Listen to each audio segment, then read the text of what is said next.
LOP কোত্থেকে? ঋতু ছিলাম, ঋতু আছি, নো এলওপি।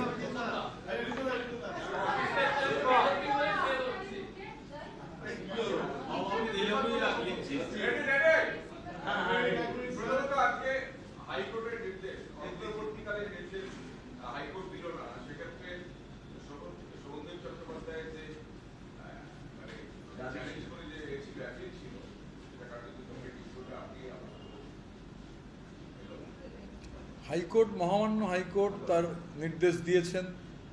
দেখুন, আমি আবারও বলছি, 2/3 বেশি বিধায়ক তারা শুধু আমি সেই চিঠি সই জাল তার মধ্যে যাচ্ছি না, তারা শুধু সই করেননি, তারা ফিজিক্যালি উপস্থিত ছিলেন। তো আমি এর বেশি আর কিছু বলবো না। আমি একথা আগেও বলেছিলাম, যদি প্রয়োজন হয় ফ্লোর টেস্ট করলেই হয়ে যাবে, দুধ কা দুধ পানি কা পানি হয়ে যাবে। আমাদের ফ্লোর টেস্টেও কোনো আপত্তি নেই, কিন্তু মহামান্য হাইকোর্ট আজকে যে ইন্টারিম স্টে চাওয়া হয়েছিল সেই স্টে দেননি।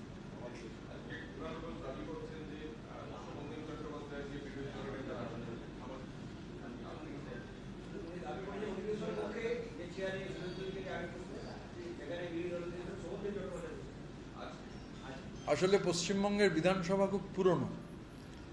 এই বিধানসভার প্রথম বিরোধী দলনেতার নাম ছিল জ্যোতি বসু।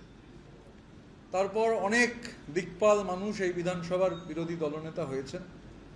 আমি এমন একটা চটিতে পা গলিয়েছি যে চটিটা এত বড় যে আমার পা তাতে ফিট করছে না। তো আমি যতদূর জানি আর কি, আমায় যখন সিটিং অ্যারেঞ্জমেন্ট হয় বিধানসভার সেক্রেটারিয়েট থেকে বলা হয় যে আপনার এই সিটটা আপনাকে এটাতেই বসতে হবে। এটা ব্যক্তিগতব্রতর ব্যাপার নন, বিরোধী দলনেতার একটা নির্দিষ্ট সিট আছে। এই সিটে ডক্টর সূর্যকান্ত মিশ্রও বসেছেন, আব্দুল মান্নানও বসেছেন, এখানে পঙ্কজ ব্যানার্জিও বসেছেন, সিদ্ধার্থ রায়ও বসেছেন, বর্তমান মুখ্যমন্ত্রী শুভেন্দু অধিকারীও বসেছেন।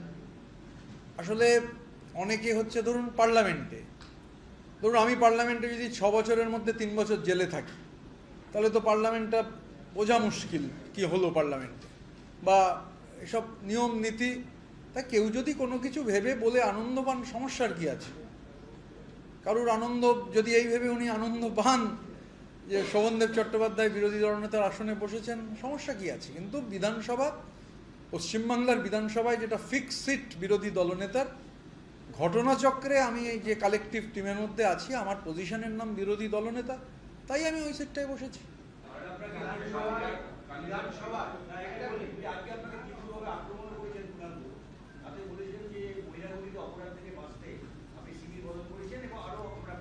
দেখুন, কুণাল ঘোষ দিনে 4 বার 4 রকম কথা বলেন। ওনার হতাশার হয়তো অনেক রকম বিষয় রয়েছে।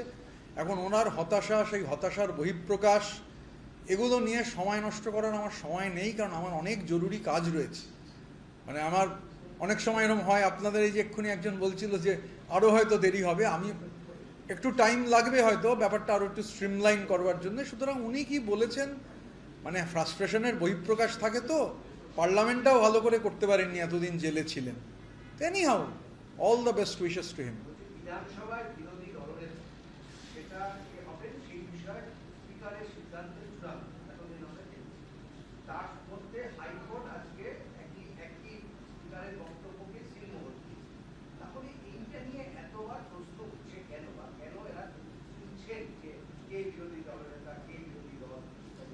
দেখুন, গণতান্ত্রিক দেশে প্রত্যেকের অধিকার রয়েছে প্রশ্ন তোলার। আসলে যেটা হচ্ছে যে ধরুন, প্রশ্ন এই জন্যই হয়তো তুলতে হচ্ছে, যাকে নেতা করছেন, মালা রায় সভানেত্রী হলেন, সায়নী ঘোষ সভানেত্রী হলেন, কিন্তু খোঁজখবর রাখতে হবে। বাইট দিন, 4 বার কেন 8 বার বাইট দিন, কিন্তু এটা খোঁজ রাখুন যে যাদের সভানেত্রী করছেন বা দায়িত্ব দিচ্ছেন, তারা তার আগেই অন্যত্র যাওয়ার সিদ্ধান্ত নিয়ে ফেলেছেন। রবীন্দ্রনাথ চট্টোপাধ্যায় বর্ষিয়ান বিধায়ক, সভাপতি করা হলো, তো রবিদা গতকাল সারাদিন তো আমাদের ঘরে ছিলেন, রেজিগনেশন দিয়ে দিয়েছেন।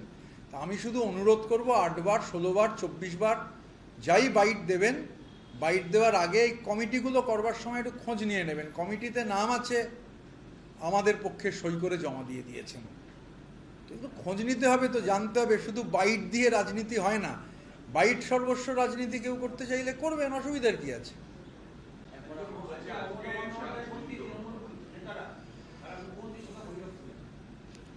মাননীয় মুখ্যমন্ত্রীর সাথে বিধানসভার যে কেউ দেখা করতে পারেন। মুর্শিদাবাদের তো সমস্ত এমএলএরা আজকে দেখা করেছেন, আমিও একটা ব্যাপারে দেখা করতে গেছিলাম। তো এটাই তো স্বাভাবিক। 15 বছর ধরে পশ্চিমবাংলার বিধানসভায় যেটা চলেছিল সেটা গণতন্ত্রের জন্য স্বাস্থ্যকর নয়, আমিও বলেছি। মানে একজন স্পিকার তো কাস্টোডিয়ান অফ দি হাউস। তো মাননীয় স্পিকারকে সোজা তাকাতে হবে, ডান দিকে তাকাতে হবে, বাঁ দিকে তাকাতে হবে। 15 বছর ধরে কেউ যদি ডান দিকে তাকিয়ে থাকেন, আমার ধারণা স্পন্ডিলাইসিস হবে বা হয়েছে। তো এই বিধানসভার একটা গরিমা রয়েছে। এই বিধানসভায় হাসিম আব্দুল হালিমের মতো মানুষ দীর্ঘ সময় স্পিকারের চেয়ার আলোকিত করেছেন। সুতরাং বিধানসভার মর্যাদা, বিধানসভার গরিমা, এবং আমি এর আগে বলেছি, রিপিট হবে হয়তো, ধরুন বছরে 11 দিন হাউস ফাংশন করছে, গণতন্ত্রের জন্য একদম লজ্জাজনক। তো আমরা গতকাল বিজনেস অ্যাডভাইজারি কমিটির মিটিংয়ে যেটা বলেছি, অনুরোধ করেছি, দাবি করেছি যে আমাদের বিধানসভার ওয়ার্কিং ডেজটা বাড়াতে হবে। পশ্চিমবঙ্গের বিধানসভা গত 15 বছরে গোটা দেশের মধ্যে সবথেকে কম দিন রান করা বিধানসভা। তো সরকার বলেছেন, স্পিকার বলেছেন যে তারা নিশ্চিতভাবে দেখবেন যাতে দিন বাড়ানো যায়। এবং সবথেকে বড় কথা, ধরুন আমি আজকে বিরোধী দলনেতা, যদি পুরনো ধারাবাহিকতা বজায় থাকতো আমার তো এখানে আসারই কথা নয়, কারণ 10 বছর লিউকোপ্লাস্ট লাগিয়ে বসে থাকার কথা ছিল। তো বা আজকে যে ঘটনা ঘটেছে, যখন আমি ভেতরেই ছিলাম, মাননীয় রাজ্যপাল যখন ঢুকবেন তখন আমায় খবর পাঠানো হয় ইমিডিয়েটলি বাইরে আসবার জন্য। এবং আপনারা দেখেছেন যে আমি যা কাস্টম, এটা পার্লামেন্টেরও কাস্টম, এবার 15 বছরে পশ্চিমবঙ্গের বিধানসভায় এই কাস্টম উঠে গেছিল। সেই কাস্টম ফলো হয়েছিল যখন বুদ্ধদেব ভট্টাচার্য মুখ্যমন্ত্রী ছিলেন। তো পার্লামেন্টারি ডেমোক্রেসি, পরিষদীয় রাজনীতি, তার একটা কাস্টম থাকে। এটা গো অ্যাজ ইউ লাইক নয়, হুইমস অ্যান্ড ফ্যান্সিতে চলার কথা নয়। তো যা মানে an eye for an eye makes the world blind. তো কোনো ভুল হয়ে থাকলে সেই ভুলটা যদি শুধরে নেওয়া যায়, কেউ যদি শুধরোতে চান, সেটা পজিটিভ। এবার আমরা আজকে রাষ্ট্রপতির এই মাননীয় রাজ্যপালের অভিভাষণ হয়েছে, আমরা শুনেছি, আমরা তা স্টাডি করব। 6 ঘন্টা টাইম অ্যালটেড রয়েছে। বিরোধীরা, সরকার বলেছেন অর্ধেক সময় বিরোধীরা পাবেন। House belongs to the opposition. আমরা আমাদের যা নির্দিষ্ট বক্তব্য আছে বক্তব্য রাখবো। বিধানসভা যাতে স্মুথলি ফাংশন করে, মানে বিধানসভা সেইভাবে যাতে ফাংশন করতে পারে, আমরা তার জন্য দায়বদ্ধ।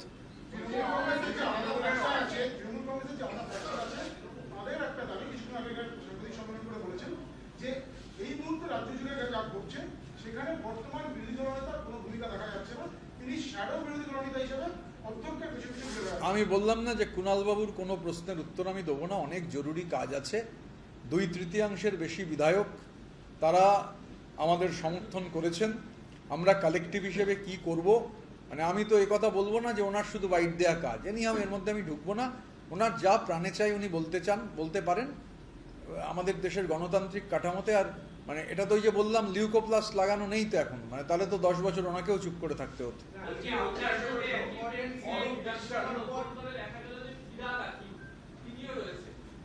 আচ্ছা, ফিরহাদ হাকিম কোথায় বসেছিলেন? ফার্স্ট রোতে বিধানসভার বিরোধী দলনেতার চেয়ারের পাশের চেয়ারে, পাশের সিটে ছিলেন বিরোধী পক্ষের মুখ্য সচেতক আকরুজ্জামান।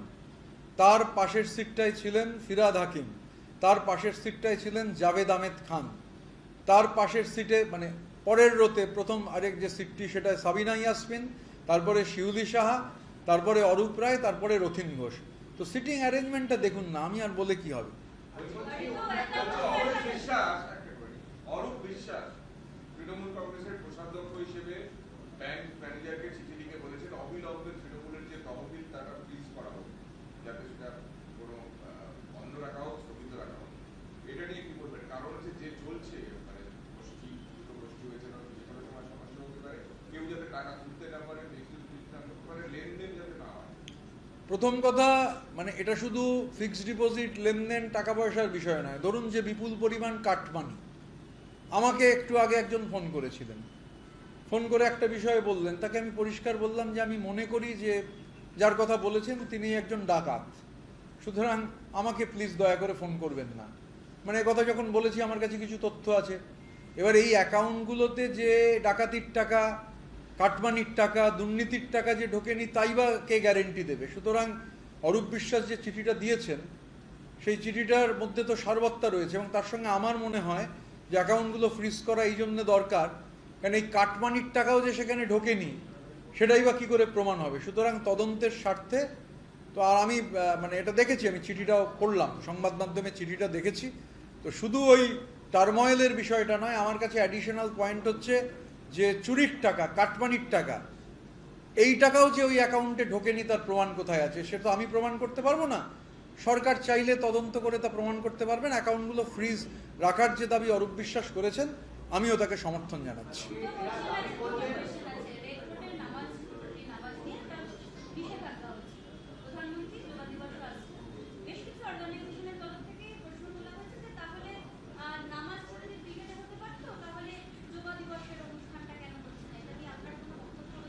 আমার এটা সম্যকভাবে জানতে হবে, তখন এখন তবে বর্ষা হচ্ছে, তো ব্রিগেডে বৃষ্টি হলে সেখানে কোনো ধরনের কর্মসূচি করা মুশকিল। আমায় জাবেদদা বলছিলেন যে ব্রিগেডে এবার যে নামাজ হয়েছে তাতে খুবই সুষ্ঠুভাবে নামাজ হয়েছে, কোনো ধরনের সমস্যা হয়নি। বাকি বিষয়টা আমি খোঁজ নেব। তবে একটা কথা কানে আসছিল যে ব্যাপক আকারে বৃষ্টি হলে, আবহাওয়ার যা পূর্বাভাস রয়েছে, বৃষ্টি হলে ব্রিগেডে আবার কোনো ধরনের কর্মসূচি করা কঠিন।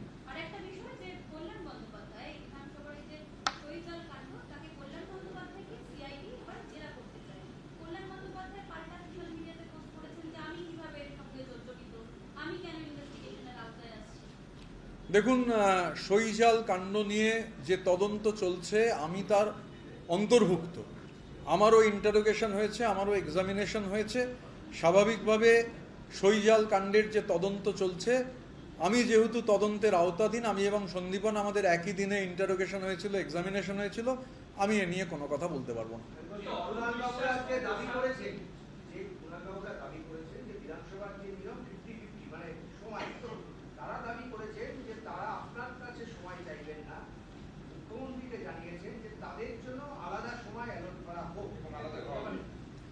দেখুন, পার্লামেন্টারি ডেমোক্রেসিতে হয়, ধরুন যা আপনার স্ট্রেংথ অনুযায়ী সময় হয়, তা আমাদের কোনো সমস্যা নেই। স্ট্রেংথ অনুযায়ী যদি ধরুন পার্লামেন্টে, আমি তো দেখেছি পার্লামেন্টে আপনার যতজন সদস্য, সেই সদস্যের ভিত্তিতে আপনার সময়। তো সরকার যদি মনে করেন যে স্ট্রেংথের ভিত্তিতে সময় দেবেন, আমাদের তো কোনো সমস্যা নেই, স্ট্রেংথের ভিত্তিতে সময় হতেই পারে।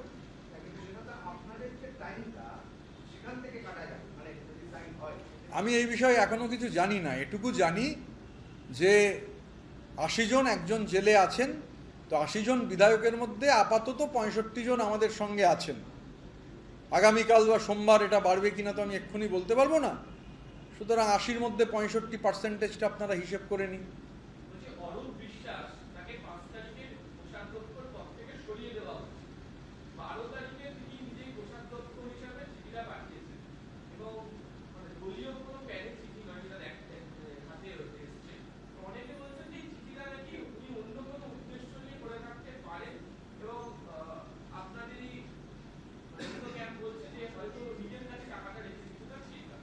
দেখুন, আমি তৃণমূলে প্রথম কথা, কে কবে কোন পদে আছে এটাই তো এখন কোটি টাকার প্রশ্ন।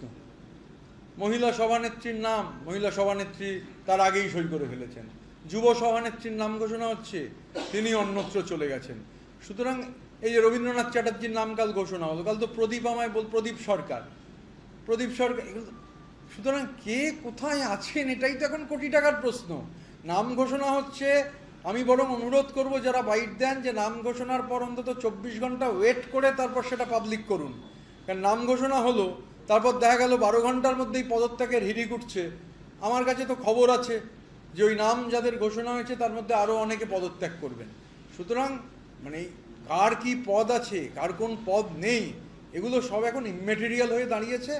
দেখতে থাকুন, ধৈর্য ধরুন, মানে many things will get unfolded.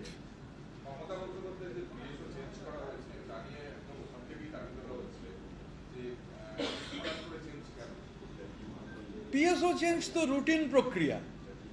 ধরুন আমি ব্যক্তিগতভাবে তো জানি বুদ্ধদেব ভট্টাচার্যের যারা পিএসও ছিলেন তাদের কোথায় কিভাবে ডিউটিতে পাঠানো হয়েছিল। শুভেন্দু অধিকারীর যারা পিএসও ছিলেন তারা কোথায়, মাননীয় প্রাক্তন মুখ্যমন্ত্রী মমতা বন্দ্যোপাধ্যায়ের সিকিউরিটিতে তোর কোনো কাটলমেন্ট হয়নি।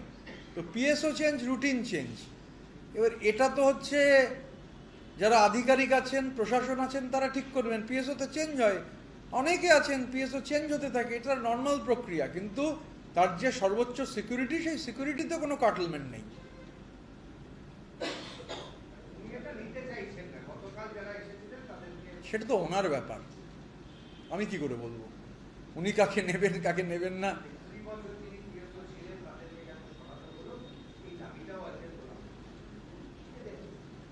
সেই বিষয়ে আমি বলতে পারবো না, মানে এটা তো আমার ব্যাপার নয়। তবে এটা আমি জানি যে মানে ধরুন রাজ্যের অনেক প্রাক্তন মুখ্যমন্ত্রী তারা যখন প্রাক্তন হয়ে গেছেন তাদের পিএসওদেরও চেঞ্জ করে অন্য পিএসও দেওয়া হয়েছে, এটা নতুন কোনো ঘটনা নয়। রাজ্যের বর্তমান মুখ্যমন্ত্রীর পিএসওদেরও কি হয়েছিল বর্তমান মুখ্যমন্ত্রীর থেকেই জানা যাবে। প্রাক্তন মুখ্যমন্ত্রী বুদ্ধদেব ভট্টাচার্যের পিএসওদের কি হয়েছিল কিছুটা তো আমিও জানি।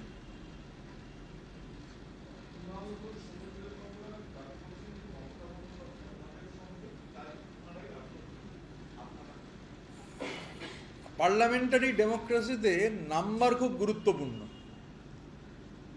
একটা বই মানে খুব বিখ্যাত হয়েছে, আমি ভাবছি সেই বইটা উপহার দিতে হবে অনেককে, কেননা লোকসভায় এখন 20 জন তারা অন্য একটা জায়গায় চলে গেছেন, রাজ্যসভায় 3 জন রেজিগনেশন দিয়েছেন, আরও রেজিগনেশন দেবেন, পেন্সিল হাতে থাকবে ট্র্যাপিস খেলা দেখাবার জন্যে। একজন বিখ্যাত ফরাসির একটা বই ইতিমধ্যে খুব আলোড়ন ফেলেছে, বইটার নাম zero, the autobiography of a dangerous idea. আমার মনে হচ্ছে এই বইটা আপনাদেরকেও দিতে হবে, আরও যারা বইটা পড়তে আগ্রহী তাদের কাছে দিতে হবে। দেখছি বইটা কিভাবে জোগাড় করে আনা যায়, আমার কাছে আছে, আরও কিছু অর্ডার দিতে হবে।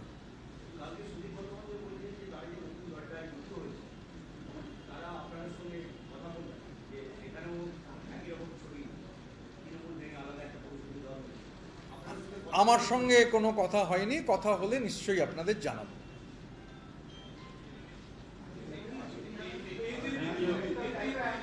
আগে ইংরাজি।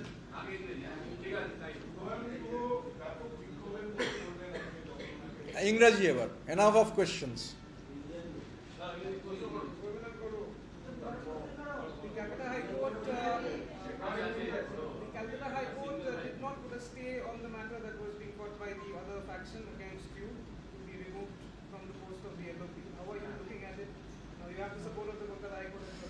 See, I first of all, what faction? Out of 80 MLAs, 65 are with us. So rest of the 15 people, one is in jail. For the time being, 14 are there on the other side. Let's wait and watch what happens. Honorable High Court has given a ruling, so we respect the ruling of the High Court, that's all. What Kunal Ghosh and Shobhandev Chatterjee have been stating is that today Mr. Shobhandev Chatterjee was made to sit at the designated seat of the leader of opposition, and it was given by the Assembly Secretariat. So, what do we understand of it? Is the Assembly Secretariat considering something else that you are not aware of? The leader of the opposition seat from 1957 onwards is fixed. Jyoti Basu for 10 years used to sit in this particular seat. After that, whoever has been the leader of the opposition has been sitting in this particular seat. Dr. Suryakanto Mishra used to sit in this seat. Before that, Dr. Jainal Abedin, Pankaj Banerjee, everybody sat. Vishwanath Mukherjee sat on it. Siddhartha Shankar Rai sat on it. Now you have Shubhendu Adhikari, the present chief minister, was sitting in this seat. Abdul Mannan sat on that seat. So yesterday the secretariat categorically had said that this seat belongs to the leader of the opposition. So this is the seat you will be sitting. So I sat on that particular seat. On another topic, Arup বিশ্বাস, he has written to the HDFC Bank, where the funds of Trinamool are banking, that until and because there is a dilemma on which is the real faction, which is the real Trinamool Congress, until and unless that is solved, no one should be allowed to stake any claim to the finances of it. How are you looking at it? Do you think it's going to affect your part, your members as well? No, I have seen the letter. I am in agreement with the spirit of the letter. Additionally, I feel the amount of extortion, the amount of cut money, who will ensure that the amount of cut money, the amount of extortion has not been deposited in these accounts? It is only the agencies who can probe it. So before it is being probed, and throughout the state this crackdown is going on, more crackdowns may happen. So the government or the agencies has to ensure that the cut money taken from the public, money taken from extortion has not reached this account, that has also to be investigated. So for that, this transaction must be put on hold. I have seen the letter. I don't have any objection to the letter.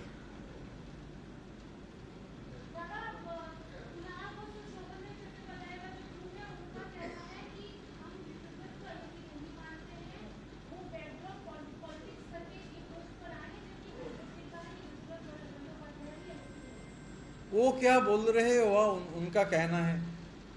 तो parliamentary democracy के अंदर LOP का status मुझे दिया गया है. I have the letter. Even to the high court वो लोग जो स्टे मांगे थे वो स्टे नहीं दिए हैं. आप लोग देखे हैं ये पिछले 15 साल से बंद हो गया था, मगर आज हुआ. यही प्रैक्टिस था. जब गवर्नर एंटर करते हैं एलओपी को भी बुलाया जाता था. तो मैं अंदर था तो मुझे भी बुलाया गया. मैं जो गवर्नर जब एंटर किए, गवर्नर के साथ एंटर किया, जो कस्टम था 2011 तक. फिर जब वो बाहर आए तो भी बाहर आए.